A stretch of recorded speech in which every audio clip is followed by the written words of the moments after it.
This is the BBC. This podcast is supported by advertising outside the UK. This message is brought to you by Maker's Mark. Hi, I'm Michelle Norris, host of the brand new podcast, Your Mama's Kitchen. I'm so excited to partner with Maker's Mark because just like our show, Maker's believes in celebrating the people who have inspired us to pursue our passions. And now, thanks to the Maker's Mark personalized label program, you can create a custom label to celebrate those special loved ones with their own unique Maker's Mark label. And best of all, the label program is free. Go to makersmarkpersonalized.com to order your personalized label today. You must be 21 or older. Labels currently available for 750 milliliter bottles only. Bottle must be purchased separately. Maker's Mark makes their bourbon carefully, so please enjoy it that way. Maker's Mark Kentucky Straight Bourbon Whiskey, 45% alcohol by volume. Copyright 2023 Maker's Mark Distillery Incorporated, Loretto, Kentucky. BBC Sounds. Music, radio, podcasts. Food festivals. Are they tasty fripperies or sometimes something a bit more solid? One that I've covered and visited and taken part in is in 2023, celebrating 25 years. Producer Natalie Donovan and I were in Abergavenny for the celebrations. If you have a beautiful little town nestled in gorgeous countryside, then a food festival is more likely to work. And then if you have a food festival in your town, I think that it raises the presence. Like, Abergavenny's really tiny, and yet so many people know where it is. Abergavenny, even in the rain, reminds me of what I thought was the most beautiful, fascinating food festival I've ever been to. The Slow Food Festival in Bra, Italy. I thought this could never be done in Britain. It's interested in the conversation about food. You know, not just like, oh, here's, some artisan bakers and here's some lovely cheeses. But here you can actually discuss food and think about it. Why have you come for 24 years? Sometimes I ask myself this question, why? And I think it's the people. The people of Wales, I have to say, we love you. Abergavenny is a small market town in Monmouthshire. It has a population of about 13,000, but every year in the third week of September, numbers grow in their tens of thousands for the town's food festival. This year, last weekend, was its 25th year. It started in 1999, and it was set up as a not-for-profit event by two farmers. It's now one of the most well-known food festivals in the whole of the UK. It's a draw for the great chefs, food policy specialists, food and drink writers. You see them all here. Now, there may be people watching, clutching their pearls, thinking, what the hell is she doing? Well, the girl's lost her mind. I mean, obviously you're going to strain that out, but it's not. You're not going to be left with all charcoal stuck in our teeth. You might be. This is the Hangfire girl, Sam and Shauna. And now listen, in all seriousness, if you're thinking about infusing cream or whatever, you must make sure that you're using really good wood and charcoal, yeah? I wouldn't do this with something that you panic buy from a petrol station or a hardware store. You know the stuff I'm talking about. 25 years ago, this was a sort of forgotten place, and there was a depressing aspect to it.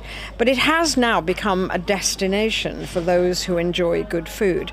So what is it about this small town that has made its food festival such a success? And does it have any real impact on the way people feel about their town? On how food is produced here? Well, to discover the secrets of Abergavenny, Natalie Donovan, who's the producer, and I have set ourselves up in what we're very authentically calling our listening booth to find out. And as we'll hear, this isn't just a festival celebrating fancy high-end restaurants or out-of-touch fashionable chefs. It's a festival that strives to get people thinking about food chains, about localism, and the pleasures of cooking. I want to know what they're cooking. I have no idea. All right, so we're going in the market hall, which sort of looks like a church, really, but it's a mixture. There's a theatre, and then underneath there's the market. If you can wave a magic wand and change one thing about the food or restaurant industry now, what would be your one wish? Maybe reverse the dreaded Brexit if I can. Now we're going, what is this, Natalie? It's the 25th birthday celebration in the Market Hall. And the Market Hall, we have to take photographs of this because the magnificent decorations, they're huge. 6-foot-high pea pods made of fabric and stuffed and onions, and it's utterly beautiful. All the barges are coming out. Freddy's dish is nearly ready. Couple of minutes, 3 minutes on the Freddy's dish. How long are you? Sausage rolls are coming out. I am obsessed with sausage rolls. Cyrus is nearly... Cyrus Toddywaller, Jane Baxter and Freddie Bird on the Market Hall stage cooking up party food to celebrate 25 years, along with Pete Brown and Kate Hawkins masterminding the drinks, all some of the festival's oldest friends. There were onion bhaji's, scallops, sausage rolls and wonderful Madeira being handed around the audience. There was intelligence, insight, wit and fame with substance, all represented in the Abergavenny lineup this year. B. Wilson, Andy Oliver, Jeremy Lee, Nikki Segnet, Melissa Thompson, Jeremy Pang, Bake Off semi-finalist Jürgen Kraus, who we'll hear shortly, and chef Angela Hartnett. First, into our rough and ready listening booth. I think it's probably about my 4th or 5th year, yes. So what brings you back? I mean, it's a rural town. It's a long way from London. Martin and his tenacity of nagging you and email you. That's Martin Orbach, one of the festival's founders. Plus, it's a lot of fun, and actually, it's lovely to see it through a fresh pair of eyes. So I've come this year with Neil, my husband, who's the chef at the French House, and who's never been. And he has just been like non-stop, chat to someone, go to that stall, look at that, where's the knives?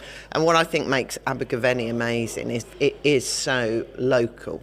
And there's lots of things that happen every year, like Jane Baxter's dinner on the Friday, and it's very friendly, it's very warm and very engaging, I think. Would you say Abergavenny Festival has broadened your horizons in any way? I always meet new people here. I think that's a great thing. And just even now, Adam, an old friend of mine, he set up Little Peddler Baker and he set up the Angel Bakery in town, and he lives here. So we just caught a quick coffee. And already now I know about 2 new bakeries in London thanks to Adam. So it does do that, and then speaking to Sam and Shauna, who do all the barbecue stuff, I met Hangfire. I met, Mr. Barbecue from Florida yesterday. I've never seen him or heard about it. It's not in my realm of whatever. So you always get new connections. So it's always something, yeah. What do you think about a food festival like Abergavenny, where you have these discussions of policy as well as nice food stalls? I think that's crucial to it, because otherwise it's just, without being awful, it's just another food festival of doing demonstrations. Whereas actually I think that the beauty of Abergavenny is you have everything, I think the politics of food is crucial to our country these days. If we don't get our head understanding how it works from this awful expression of farm to table, but actually, sorting the hospitals, sorting the schools out, cost of living, we're screwed as a country. Angela Hartnett. Lye, sodium hydroxide solution, another word for drain cleaner. Sodium hydroxide comes in little white pellets. Jürgen Kraus works in IT. And he's the man who attracted unprecedented complaints from the public when the Great British Bake Off judges kicked him out in the semi-final in 2021. Then you dip the pretzels in the cold sodium hydroxide solution, or lye as it's called, and then you bake them right away. The baking process will turn the sodium hydroxide solution into sodium bicarbonate, which is baking powder, essentially. So isn't that incredible that you have something that's toxic, poisonous, really? So this is where the choir practices. Hello. Hello. How nice to meet you. I'm Nice Sheila. to meet you, Jürgen. Jürgen, it's very interesting that there was a great public outcry when you were chucked off Bake Off. Did you think it was an outrage when you were dismissed from Bake Off? It's a question I wouldn't want to answer with yes or no, because the 4 of us in the semi-final, we thought we should all move forward together, but judges have the final word, and I'm accepting that. Saying that, I would do exactly the same thing again. What was it that you baked? Yeah, I thought it's a competition and I didn't want to play it safe, so I went with borderline flavors. The opera slice, especially with cassis and beetroot buttercreams. Some people got it, some didn't, but I like it and I stand behind it and I would do the same thing again. What's it like performing before the crowd here? I forgot after moving to England how much I enjoy being on stage. I tried to get into the early music scene in Germany around 1995. I had lots of gigs. I played Monteverdi in Iceland on my Baroque trombone. And I forgot about the kick I'm getting from that. So I really enjoy being in front of the crowd. Are there food festivals like this in Germany? There's a huge tradition of festivals in Germany, especially the southwest where I come from. You get beer festivals, you get wine festivals. Freiburg is a wine town, so there are communal vineyards, and the whole place is full with wine stalls and food stalls, etc. But I think Abergavenny is unique, and I think the founder, Martin, really has a big hand in just creating this environment and finding interesting people. Thank you very much. Jürgen Kraus, baker, IT expert and trombone player. And if you hang on to the end, you'll hear him play. Martin Orbach, mentioned by Jürgen, co-founded the festival with another local farmer, Chris Wardle. Chris has gone back to full-time farming, though never missing a festival, while Martin is still programme director. I've often thought that the festival's success, 25 years, must have something to do with its farming roots. So how did it get started?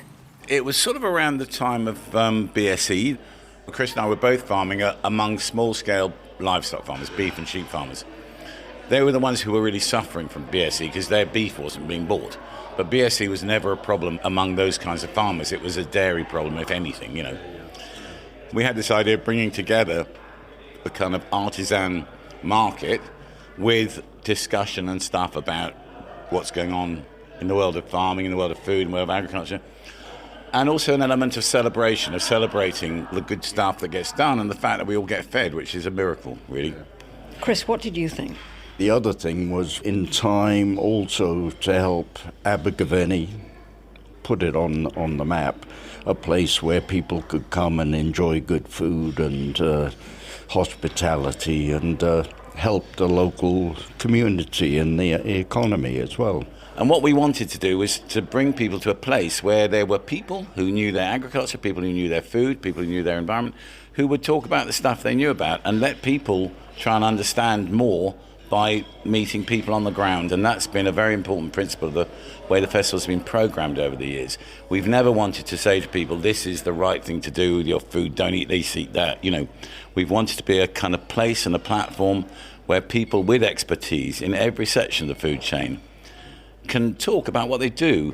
You have kept alive that philosophy. Natalie and I were walking around yesterday, and I'm thinking about, the Slow Food Festival in Bra, where this entire town, the shop selling ladies' underwear will have a cheese in the window. And Abergavenny, it's like Chris's hopes for Abergavenny. Abergavenny is like that. It is a transformed place. It can't all be the festival, but it's a transformed place. Yes, and actually recently, for the first time, we've had some feedback really from people in the town, from the mayor, who have said the food festival has had a big impact on the transformation of the place. Some would say not for the better, I have to say, but I would also say that over 20 years, everything's changed, food festival and no food festival. Well, we were just talking to Angela Hartnett, who was saying, I saying, you're back again, Angela. What is it? And she said, well, it's Martin harassing me. And then she said, of course, I love it, but you're a good harasser, right? Yes. Yeah. I don't know about that. I try and ask people, and the other side of the equation is we do try and fulfill an expectation that they have a good time, and that's about hospitality. It's about fun. It's about that celebratory aspect of the festival. And, we've played our part in bringing that hospitality here, but the town has too. People make their own relationships with shopkeepers, with all kinds of people. There was a fisherman around here. I found that 2 of our top chefs had gone on fishing with him at 6 a.m. somewhere. This was Mitch Tonks and Mark Hicks back in the day. I had no idea, didn't even know the guy they'd gone with, but they said, oh yeah, we know him, Pete, we've all gone fishing, great. Martin Orbach and Chris Wardle, the farming founders of the Abergavenny Food Festival. The thing that's very striking when you come in 2023 is how beautiful Abergavenny is now. You know, everything's been painted and there are many more shops, it seems, open. Bakery and larder over there, and then the market stalls on the main road going up past the Angel Hotel, which 25 years ago was a very seedy hotel and now is rather lovely. We're in an alleyway now going up toward the castle, and more food stalls. Even in the rain, people look pretty happy. True. What do you think, Natalie? It's the first time are you surprised by this sense of a town being given over to something, to the festival, or not? Well, it's a bit like a street, you go to street parties, don't you, where it's maybe an area. Yeah. But yes, it definitely feels like the whole town is part of it. I wonder if the whole town is part of it. I wonder if there's people inside some of these houses thinking, I wish they'd all buzz off. This is our town. I'm sure there are. Well, I did have a look on the local Facebook page to see what people were saying about the festival, and lots of people complaining about the price of tickets, which is £13. £13.50 for an adult, and children are free. There were also complaints about the price and quality of food, noisy fireworks, parking, and public conveniences. Hello, do you live nearby? Pontypool. Pontypool. 10 minutes up the road. Right. Yeah, there's a lot of nice food up here, isn't it? It's nice. Night away from the baby. You know what I mean? Lovely. We were just looking at Facebook, and there were quite a few complaints from some local people going, oh, it's just posh people, and food's too expensive. No, not at all. Well, you get free tasters before you buy, and we're far from posh. So, yeah. Posh to me. Yeah, do you think? I take it as a compliment. I don't think it's a posh day out. I think it's interesting just to see all the different varieties of foods, different preparation methods. I think it's just a fun day out. And local people be able to sell their local produce. For me, that's important. We've bought a cooking skillet, wasn't it, from one of the people. And they make it at home. It's a family business. And to me, that just sold it. It's good quality. You pay a little bit more for it, but, it's going to last forever.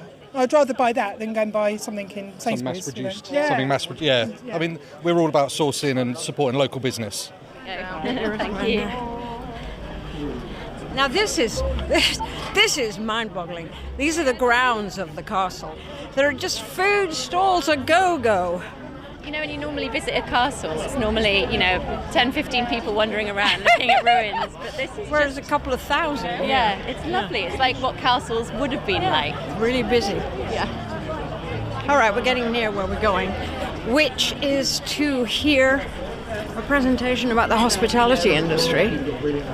Okay, it's already started. So we've got 200 staff now. I think the biggest problem in hospitality in this country, and I think it is generally a British thing, so we've got people who work for us, from Eastern Europe, from Italy, from Canada, and other countries in the world, they look at hospitality. So my name's Murph, and I'm one of the directors and founders of the Beefy Boys, and this year I hold the award for Burger Chef of the Year, because I won the National Burger Awards, so I tell everyone, whether they want to know or not. Well, it's kind of a serious award, isn't it? But you have a real name, like Anthony Murphy, but you've forgotten about that, have you? Well, only my mum calls me Anthony, really. How did you end up speaking about hospitality, as we've just heard you speaking, at the Abergavenny Food Festival? So we always say it's a drunken barbecue that's really got out of hand, which is kind of the truth, really. So we used to cook in our back gardens, for friends and family, doing burgers, barbecue, that sort of thing, and then people like to do something with it. So we entered a competition called Grill Stock in Bristol, won Best Burger, then we got entered into the World Burger Championships in Las Vegas and became second in the world. Then we opened a restaurant and blah, blah, blah. It's all kind of led up to today. I mean, we've gone from it just being 4 of us who started the company, so we've got 200 employees now, so it's just grown massively. So why did you want to take part in today's discussion at the festival? I mean, it's a big issue for the industry at the moment, and I think Britain has such a weird way of looking at hospitality. I mean, we've got people working for us that, for Portugal, working for us from Argentina, Canada, and all these different countries, they look at hospitality as a career. In Britain, we look down on it. People don't look at it as a career, and I think that really, really needs to change because it can be such a rewarding career. And I mean, the wages in hospitality over the last few years, you can come in and you can be earning more than the junior doctor earns at the moment. There's routes for progression, it's very rewarding, and we just need to really change the culture in this country, the way people look at it. How do we do that, though? I mean, it's deep-rooted.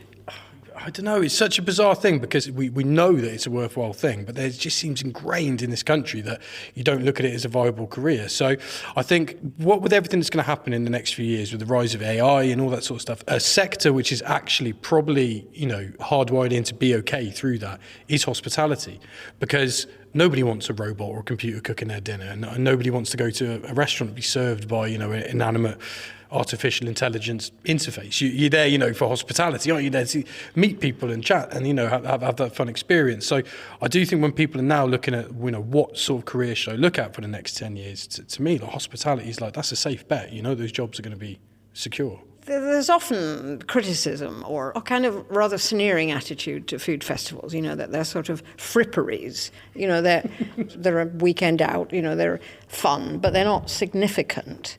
Do you think they matter? Do you think Abergavenny matters? It's been at it for 25 years. Yeah, massively. I think food festivals are great. And from my perspective, as a business that started as a pop-up, there's no better market research than going into a food festival surrounded by a load of other amazing chefs and sort of little pop-ups and trying to compete and see, how your stuff goes down. So it's so valuable.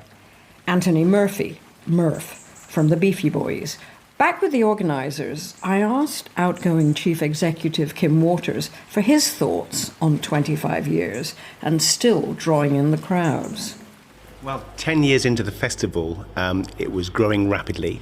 Success of the festival was already on the cards, and there needed to be some structure brought in to manage a very complex town, actually. The town is designed for a food festival, great market hall, great infrastructure that can be closed off to make the whole event work. How do you make sure, Martin, that the festival stays relevant? I think it's just sort of picking the people who are interesting, to be honest. I don't have any kind of genius at this.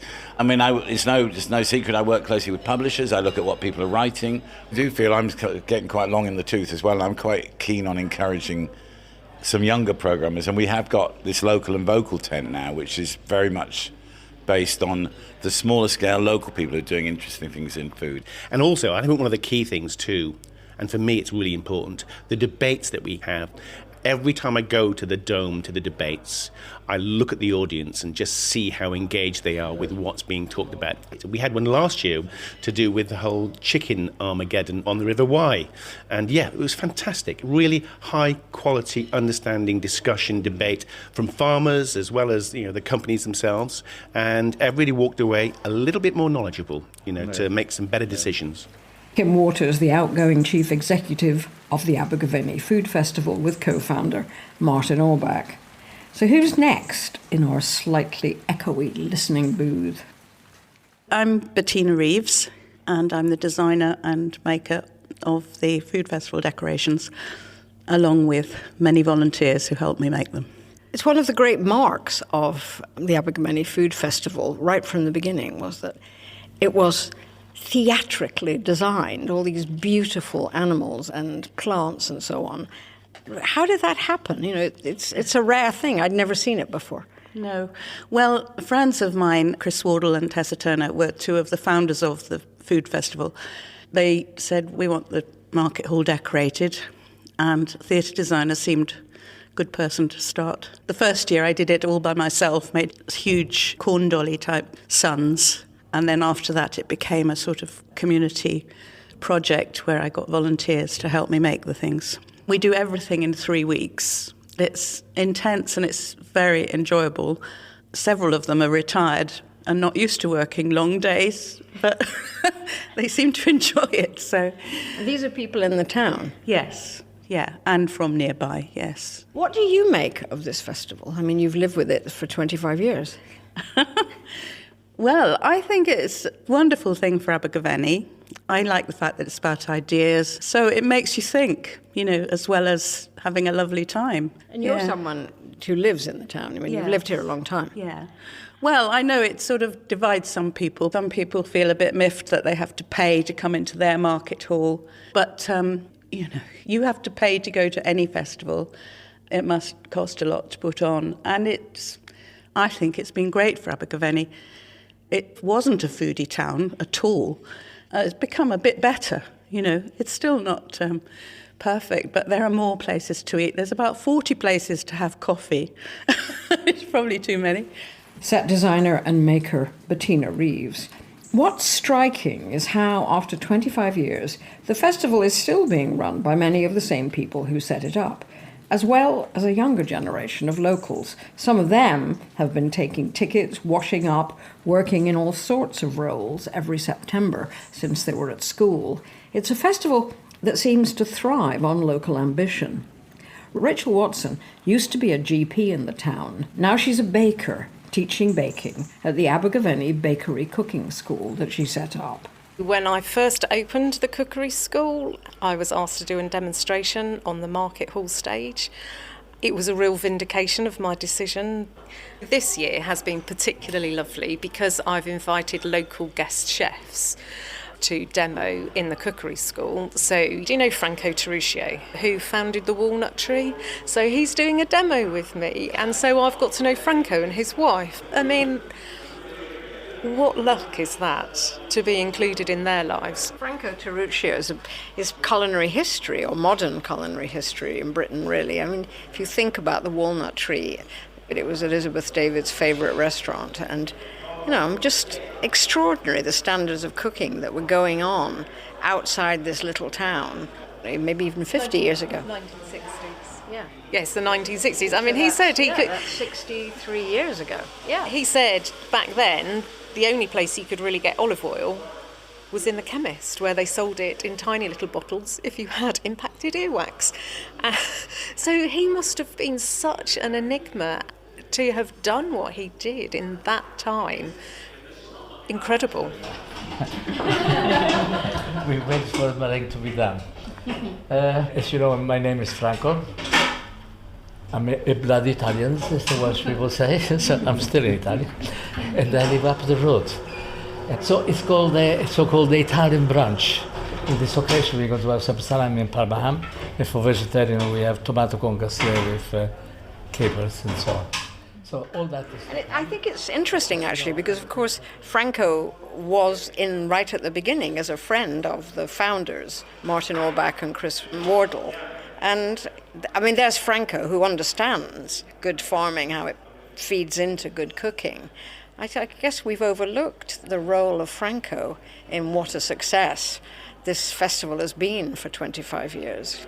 It's good to be reminded, Rachel. So I think Franco has so many contacts over so many years, and his natural demeanour, I think, is to say, just come on in and join in, and let's just have a lovely time together. Doctor and baker Rachel Watson from the Abergavenny Bakery Cooking School. We'll finish with that thought, but as promised, here's Bake-Off star Jürgen Kraus playing us out on his trombone.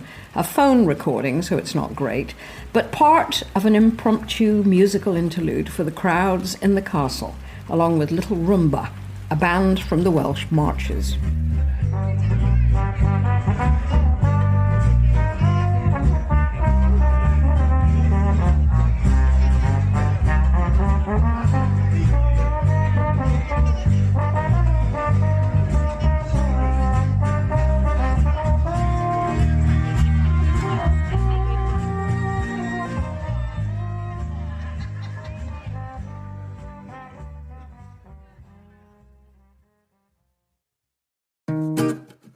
Hello, I'm Dr. Michael Mosley, and in my BBC Radio 4 podcast, Just One Thing, I'm investigating some quick, simple and surprising ways to improve your health and life.